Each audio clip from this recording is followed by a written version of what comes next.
So I'm here with Mitchell. Thank you so much for joining me today. First off, congratulations. There's two. One for coming back to Dallas after winning it last year, and you got engaged recently. I did, yeah. How's it feel to be now almost a husband? Yeah, it's a little surreal. Really? It's been, got engaged in October, so it's been like 3 or 4 months now. Okay. Anything different about it now that you're like on the tour? Like, I mean, it didn't really change much. Okay. We'd already lived together for the last year. Okay.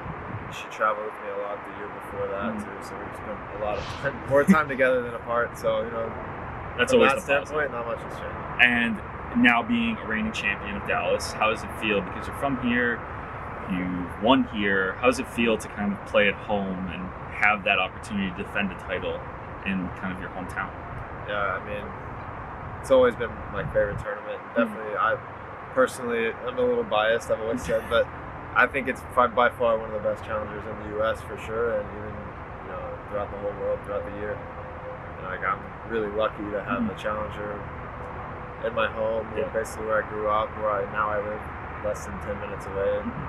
So I get to stay in my own bed and Very easy. be at home and have my own car and be able to do my own thing. Whereas at a lot of tournaments, you're kind of stuck.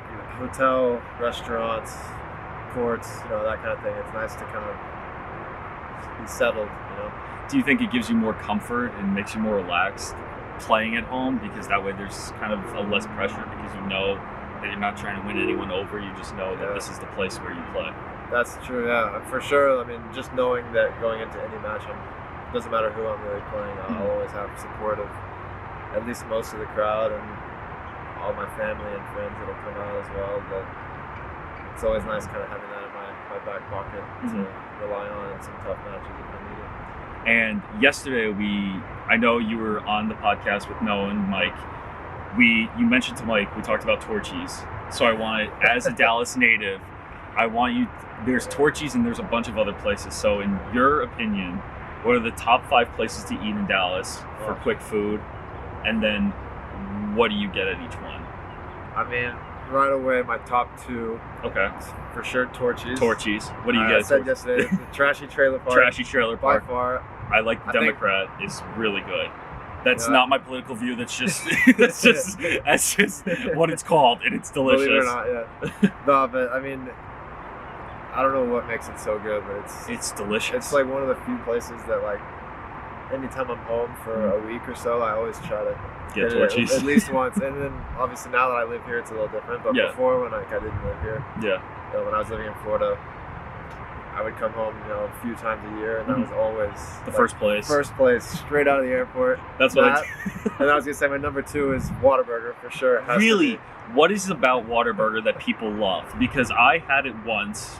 Granted, it was very late at night, and I didn't think it was that good. I mean, everyone's different, but because it seems like it's such a Texas thing. This area is In-N-Out, you talk to someone from California, In-N-Out, it's the best, best of all time. Yeah. Talk to anyone from this part of the country, it's Whataburger. 100% it's Whataburger. Even now that they have In-N-Outs here. Really?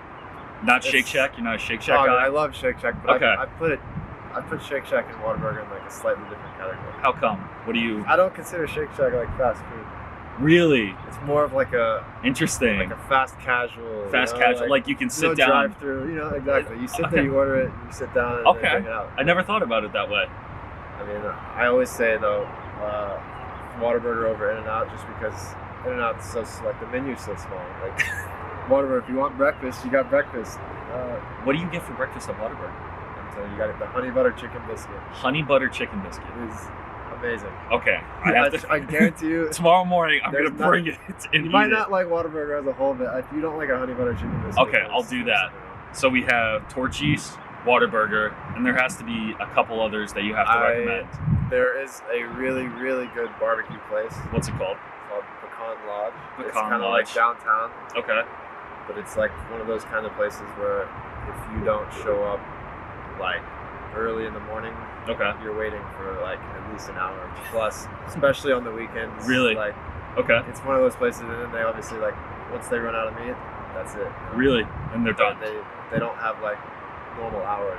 They open when they open and they close when they run out. Really? On a busy days. I didn't know restaurants could do that. Yeah, that's like, crazy. I don't know why. I mean, I guess because the barbecue, like, they can only make a certain amount. You know, Oh, that's it crazy. takes so much time to smoke it or whatever they do to it. Never would have thought that. What about, all right, so Pecan Lodge, Torchy's, Whataburger. Do you have anything others? I mean, as far as, like, Mexican food goes, the Casino is really good. Okay. Which I think, I don't know if they have any outside of Texas. I know I've never heard of it. in Texas. Never heard of it outside of Texas. It's really good. Okay. I mean, honestly, this area, like, There's so much not good really food. bad Mexican food. No, it isn't. Tex-Mex. Tex-Mex. That's the difference, though. That's what Tex-Mex is. I've heard. It's Tex-Mex, not authentic Mexican food. That's what you get here. It is. It's a little bit of like a Mix. fusion, I guess. Okay, not bad. I prefer it over real Mexican food. Which, you know, I mean, you know. Do you like Chipotle at least, or I is love that Chipotle. okay? And then one more for Let's see. What have I not hit? Pecan Lodge, Torchy's, Whataburger, Mexican place. I mean, I guess there's steak place. A steak place. There's a couple that are really good. Not the B. Not the B. There's a place called Nick and Sam's. Nick and Sam's. That there's a few locations, I think. Okay. But it's like well known in the area for a lot of like the Cowboys and the Mavs players that go there. Like a real popular place for a lot of those big name guys. Okay. Really is that like might fast be a little, food? No, it's like an actual sit down. It's like pretty nice, fancy, expensive, but okay.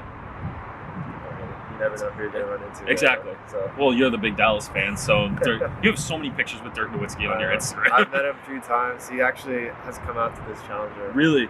Multiple times. Will you invite him out this year? I'm good friends with Mark Stein. Okay, the NBA reporter now for New York Times. Look at you. So we trade messages subtle all the flex. Time. He loves tennis. Really? I don't know if I can say this. Maybe more than he loves basketball. Wow. It's saying a lot. Okay. And obviously, like, he's closer to Dirk than I am. Of course. And you're getting closer. Exactly. No, I've messaged with Dirk. Okay. He loves tennis. He's followed two of my matches before. Nice. And I've had some post-match messages from him, which is At crazy. you. The first time I got a message like that was... Really? Yeah. Because awesome. When did you first get it to him? Do you remember? I mean, it's actually a funny story. When I think I was like 9. I want to say I was probably 9 years old. We went to like a family vacation. We went to Wimbledon. Okay. And randomly he was there watching, and I got his autograph. And I have a picture. The fanboy moment. I have a picture of me at 9 years old, like with Dirk at Wimbledon of all places, being from Dallas. And then I don't even know, probably like 10 years later. Yeah. Or more. You know, I met him. Super nice guy. I've done his like charity tennis. Yeah, I was about to say he's done a couple here, right? I've done that I think 3 times. Nice. So it's always fun.